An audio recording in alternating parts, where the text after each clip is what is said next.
పాతాళ భేతాళ ఆగమనం 1. ఒకరోజు మధ్యరాత్రి వేళలో స్వామీజీ ఎందుకో కంగారుగా నడుస్తూ కైరావాళ్లు ధ్యానం చేసుకునే క్షేత్రం వద్దకు చేరుకుంటారు. ఆ తరువాత ధ్యానం ముగించుకున్న కైరావాళ్లు స్వామీజీని చూసి, మీ ఆకస్మిక రాకకు గల కారణమేంటి స్వామి? ప్రమాదం రాబోతుంది కైరా. ప్రస్తుతం మీరు మాత్రమే ఆ ప్రమాదం నుండి లోకాన్ని కాపాడగలరు. ఏ ప్రమాదం గురించి మాట్లాడుతున్నారు స్వామి? ఎన్నో ఏళ్ల నుండి రహస్యంగా దాగిన మారూరి కలశాన్ని దుష్టులు దక్కించుకోవాలని ప్రయత్నిస్తున్నారు కైరా. కాబట్టి మీరే ఎలాగైనా ఆ ముప్పును ఆపాలి. ఆ మాటలన్నీ విన్న తరువాత వారంతా ఆలోచనలో పడతారు. అప్పుడు అధీరా మధ్యలో కలగజేసుకుని, ఈ విషయాలన్నీ మీకెలా తెలుసు? ఇప్పుడు అన్నీ వివరించుకుంటే కాలం వృధా అవుతుంది. ముందు వెళ్ళి ఆ కలశాన్ని దుష్టుల బారిన పడకుండా కాపాడండి. అవును అధీరా, మనం ఈ విషయంలో ఆలస్యం చేయకూడదు. అప్పుడు విషయం చేరవేర్చిన స్వామీజీ అక్కడి నుండి బయలుదేరి వెళ్ళిపోతాడు.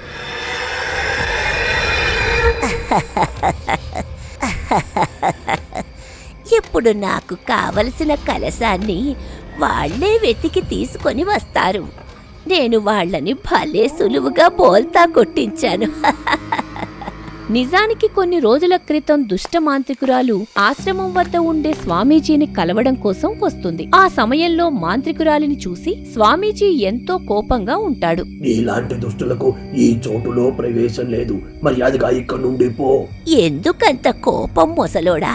నువ్వు కాస్త శాంతించి నేను చెప్పే మాటలు విను. నాకు రానున్న అమావాస్య రోజు నాటికి మారూరి కలశం కావాలి. ఆ చోటుకి మీ వాళ్లని పంపితే తేలికగా పని పూర్తవుతుంది. ఇక నీ మాటలు కట్టిపెట్టు. ఆ మారూరి కలశం నీకు ఎప్పటికీ దక్కదు. నాకు ముందే తెలుసు నువ్వు చెప్తే వినవని. అందుకు నేను ఇంకొక పథకంతో వచ్చాను. ఆ సమయంలో మాంత్రికురాలి తన శక్తితో స్వామీజీని అక్కడి నుండి తీసుకొని పోతుంది. క్రోధామి క్రిమికారకం హృదఛేదలాలన. క్రోధామి క్రిమికారకం హృదఛేదలాలన.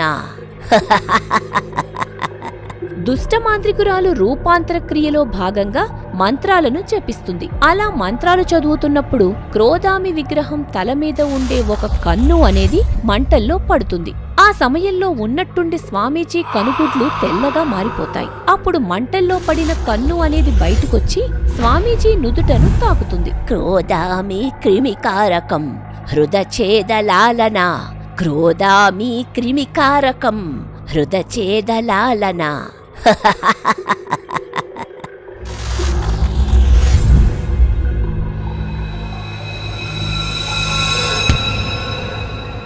మాంత్రికురాలు 3 పక్షం రోజుల పాటు చేసిన దీక్ష కారణంగా స్వామీజీ రూపంలోకి మారగలిగింది. ఆ సమయంలో నిజమైన స్వామీజీకి అక్కడేం జరుగుతుందో అర్థం కాదు. మరోవైపు నకిలీ స్వామీజీ ఎంతో సంతోషంగా ఉంటాడు. నా రూపంతో ఏం చేయబోతున్నావు?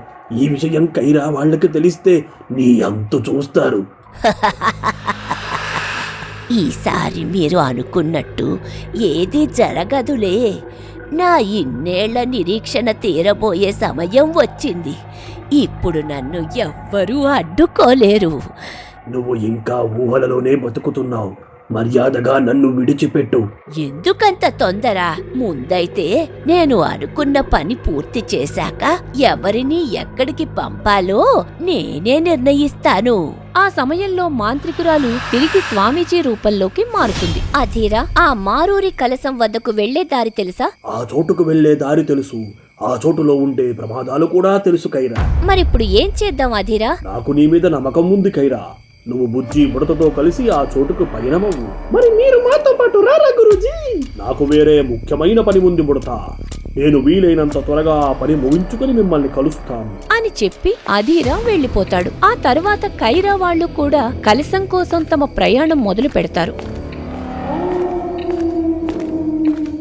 అలా 3 రోజుల ప్రయాణం తర్వాత జులారి అను ప్రదేశంలోకి ప్రవేశిస్తారు. ఆ ప్రదేశంలో మరుగుతున్న ఒక కొలను ఉంది. కైరా, మనం ఇప్పుడు ఆ కొలను దాటాలా? అవును బుజ్జి, కాని ఇంత ప్రశాంతంగా ఉందంటే నాకు ఏదో అనుమానంగా ఉంది ఇందులో అనుమానం పడడానికి ఏముంది కైరా? నేను వెళ్ళి ఆ కొలను దాటేస్తాను, ఆగు అని బుడత దెయ్యం ముందుకు వెళ్ళగానే హఠాత్తుగా ఏవో బాణాలు అనేవి విడుదలవుతాయి. అయితే బుడత దెయ్యం వాటి నుండి తప్పించుకుని తిరిగి మళ్లీ కైరా వద్దకు వచ్చేస్తుంది. అప్పుడు బుడత అవస్థను చూసి బుజ్జి దెయ్యం నవ్వుకుంటుంది. నీ సాహస యాత్ర అయిపోయిందా బుడత?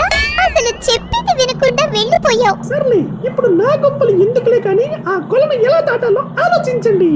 ఇప్పుడు ఏం చేద్దాం కైరా? మనం గాని ముందుకు వెళ్తే ఆ బాణాలు మనల్ని అంతమొందిస్తాయి. చూడు బుజ్జి, ఈ చోటులో ప్రమాదం ఉందంటే ఆ ప్రమాదానికి పరిష్కారం కూడా ఉంటుంది. ముందు మనం ఆ పనిలో ఉందాం. ఆ సమయంలో వారంతా చుట్టుపక్కల గమనిస్తున్నారు.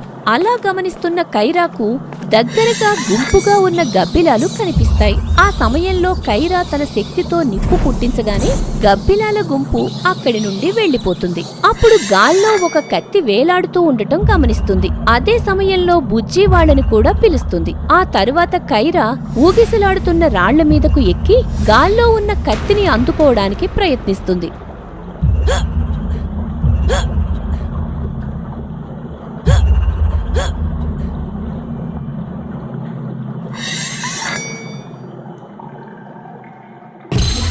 ఈ కైరా మామూలు కోన కాదు, నా పనిని మరింత సులువు చేస్తుంది. ఇదంతా మోసపూరితమని నీకు కూడా తెలుసు. ఇక్కడితో అన్నీ ఆపే. నాతో ఎక్కువగా వాదించకు ముసలోడా. నువ్వు కేవలం ప్రేక్షక పాత్రను మాత్రమే వహించాలి. కైరా, ఇప్పుడు మనకు ఆ కత్తి ఏ విధంగా సాయపడుతుంది? మనం ఉన్న చోటు నుండి అడుగు ముందుకు కదిపినా ప్రమాదమే. ఒకవేళ ఉన్న చోటు నుండి పని ముగించేస్తా. అది ఎలా సాధ్యం కైరా?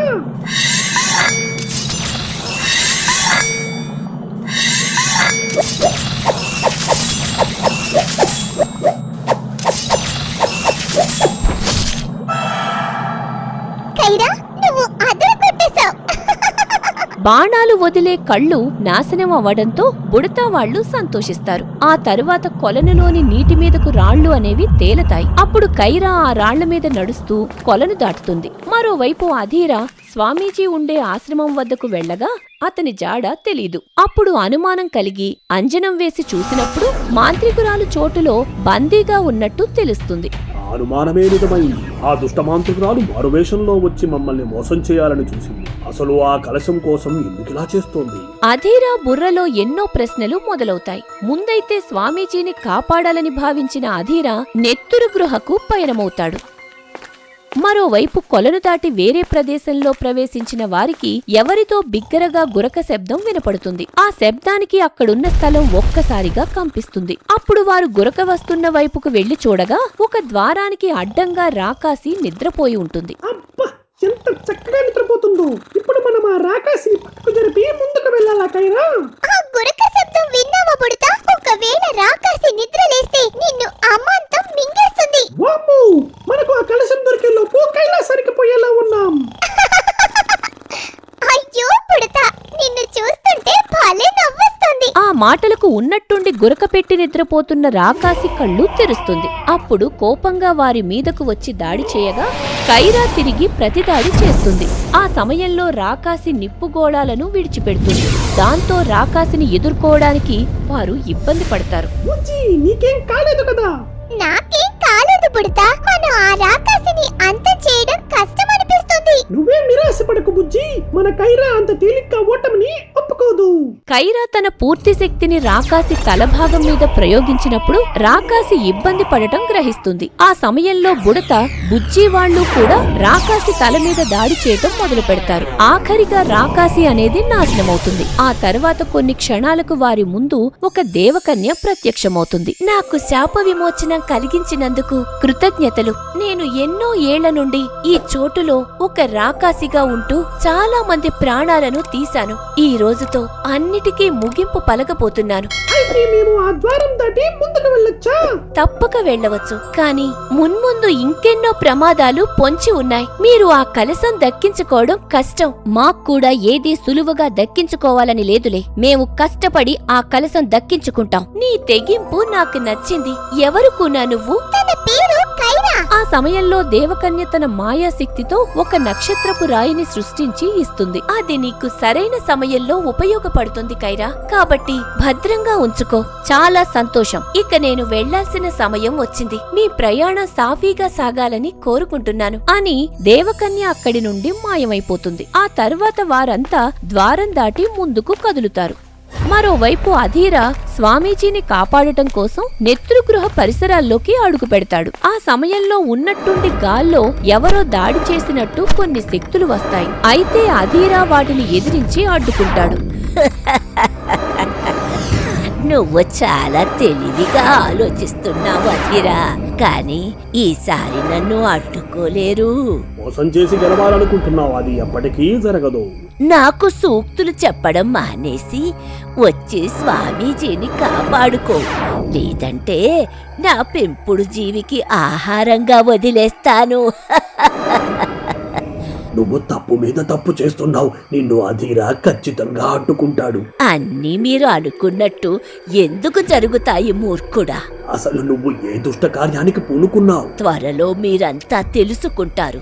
ఈలోగా అధీరా వస్తే నేను అడిగినట్టు చెప్పు.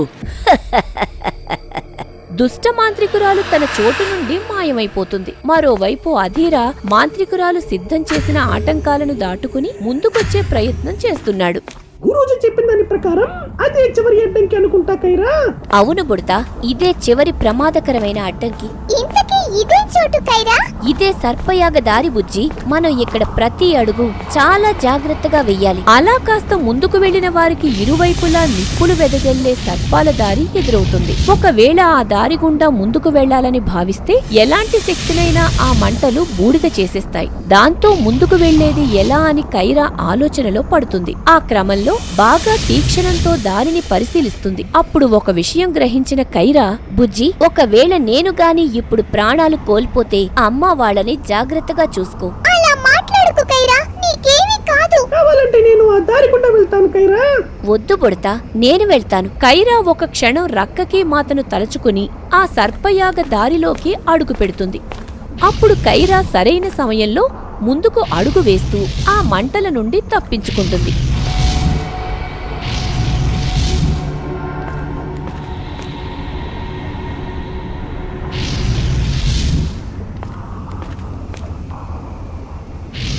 చివరిగా ఎట్టకేలకు అడ్డంకులన్నీ తప్పించుకుని అవతల వైపుకు వెళ్తుంది.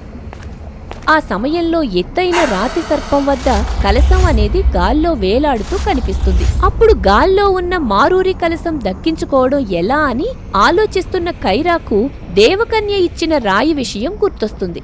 ఆ సమయంలో అక్కడ రాయిని అమర్చగా గాల్లో ఉన్న కలశం అనేది మెల్లిగా కిందకు వస్తుంది. నువ్వు సాధిస్తావని నాకు తెలుసు కైరా. నిజంగా నువ్వు అదరకొట్టేశావు కైరా. పదండి, మనం వెంటనే అధీరా వద్దకు వెళ్ళాలి. ఆ సమయంలో వారు కలశం తీసుకుని తిరుగు ప్రయాణం మొదలు పెట్టబోతారు. మరోవైపు అతి కష్టం మీద మాంత్రికురాలు ఉండే చోటు వద్దకు అధీరా చేరుకుంటాడు. ఆ సమయంలో అధీరా స్వామీజీని కాపాడుతాడు. ఆ దుష్ట మాంత్రికురాలు ఎక్కడా? ఏమో తెలియదు గధీరా. కాకపోతే మీరు వేసే ప్రతి అడుగు ఆమెకు తెలుస్తుంది. అలాగైతే ఆ మాంత్రికురాలు కైరా వద్దకు వెళ్లి ఉండాలి. అందుకే నన్ను కావాలని ఈ చోటుకు రప్పించింది.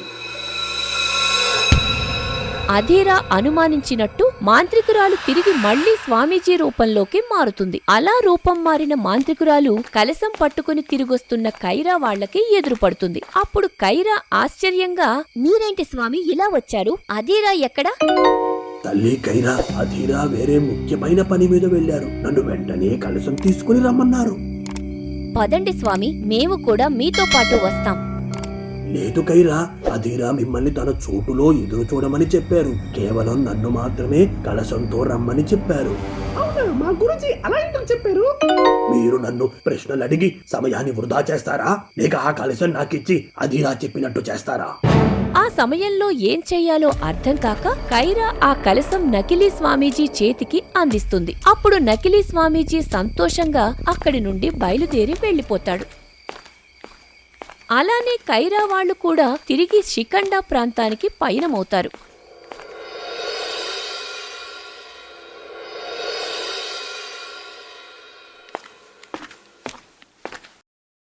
తల్లి కైరా, ఆ కలశం ఎక్కడా? అదేంటి స్వామి, మీరే నా దగ్గర నుండి తీసుకున్నారు కదా. మనం మోసపోయాం ఖైరా. ఇదంతా ఆ దుష్టమాంత్రికురాలు పన్నాగం. నీ వద్ద నుండి ఆ మారూరి కలశం తీసుకున్నది ఆమెనే. ఆ మాటలు విని కైరా ఆశ్చర్యపోతుంది.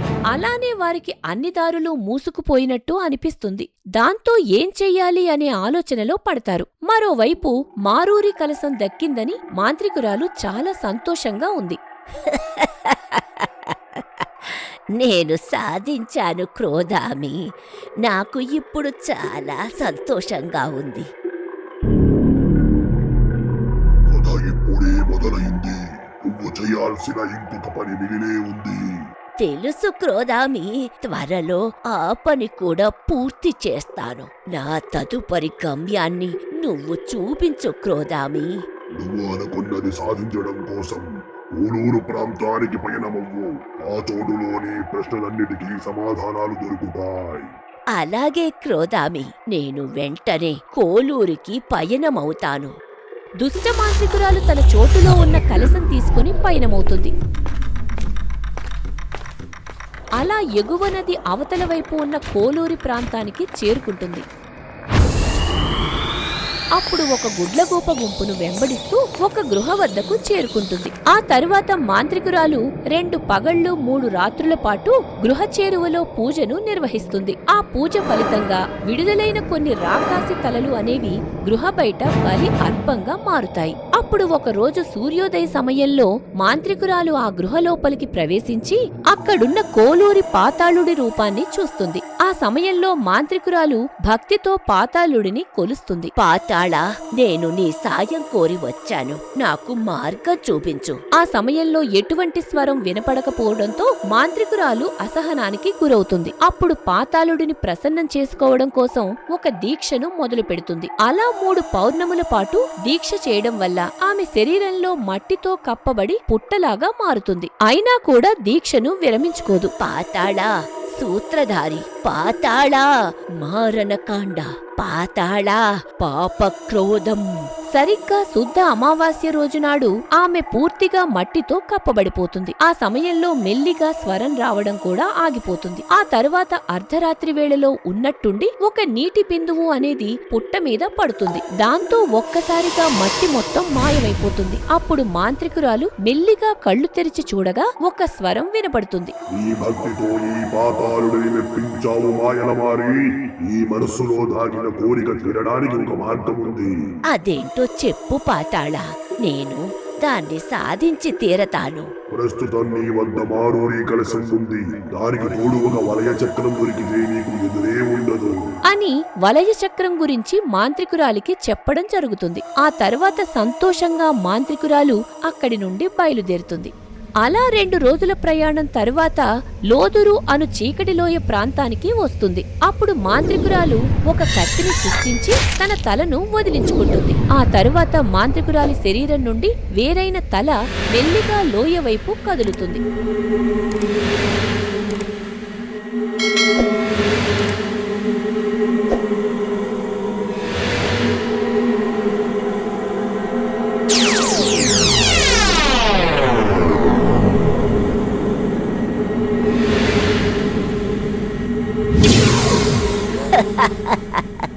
నేను సాధించాను. ఈ వలయ చక్రం నా సొంతమైంది. త్వరలో ఈ భూలోకం పతనం మొదలు కాబోతోంది. అధీరా, ఇప్పటికే చాలా రోజులైంది. అసలు ఆ మాంత్రికురాలు ఏ కార్యానికి పూనుకుందో అర్థం కావడం లేదు. ఆ మాంత్రికురాలు ఏ కార్యానికైనా పూనుకోవచ్చు. అందుకు మనం సంసిద్ధంగా ఉండాలి కైరా. సరే అధీరా, ఈసారి ఏ పొరపాటు జరగనివ్వను. మరిప్పుడు మాంత్రికురాలు అనుకున్నది సాధించి తీరుతుందా, లేక కైరా వాళ్ళు ముందుగానే ఆమెను అడ్డుకోగలరా? త్వరలోనే తెలుసుకుందాం.